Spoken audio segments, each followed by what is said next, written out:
Depuis quelques années, la République du Congo vit une période d'insécurité marquée par des violences massives des droits humains.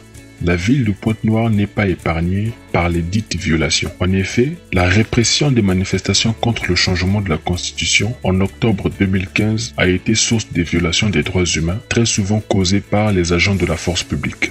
Ces violations se poursuivent au jour le jour et se caractérisent par des arrestations arbitraires, des détentions abusives et illégales, des exécutions sommaires et arbitraires des personnes supposées être braqueurs, voleurs, des bébés noirs.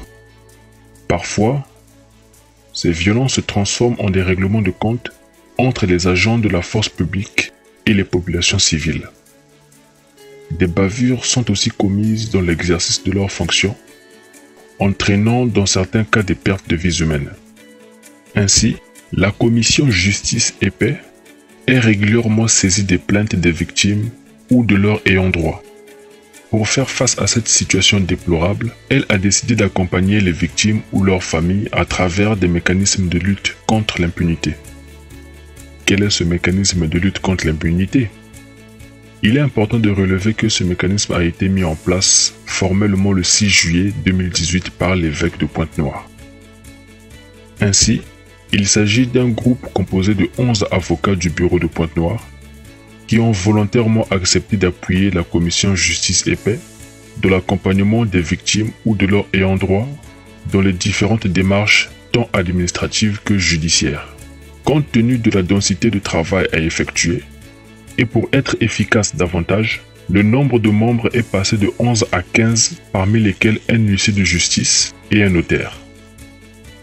Au début, le groupe s'est intéressé uniquement aux violences policières. Son champ d'action s'est élargi à toutes les violations des droits humains, dont les violences basées sur le genre.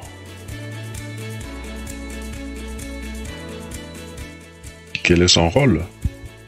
Étant un mécanisme de veille, il a pour rôle d'examiner les affaires qui lui sont soumises par la commission Justice et Paix, d'en connaître et d'en comprendre les faits, puis d'en discuter et de décider des voies de recours à utiliser.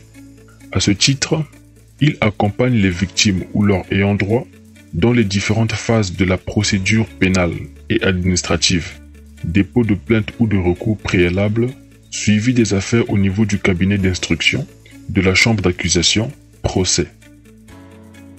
De manière générale, ce mécanisme a pour but d'aider des victimes ou leurs ayants droit à sortir de leur peur et de la résignation d'une part, de dénoncer la violation dont ils sont victimes et faire valoir leurs droits d'autre part.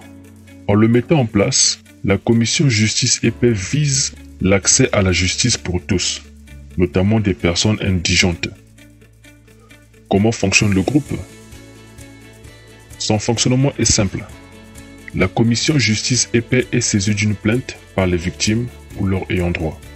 Elle les convie à une rencontre pour les écouter et les conseiller sur les démarches à suivre pour faire valoir leurs droits. Au besoin, elle effectue des descentes sur le terrain pour rencontrer d'éventuels témoins, rechercher des informations pour s'assurer de la véracité des faits. Ensuite, des dossiers sont constitués, puis transmis aux avocats qui les étudient en attendant les séances de travail avec la commission Justice et Paix pour décider des actions à mener.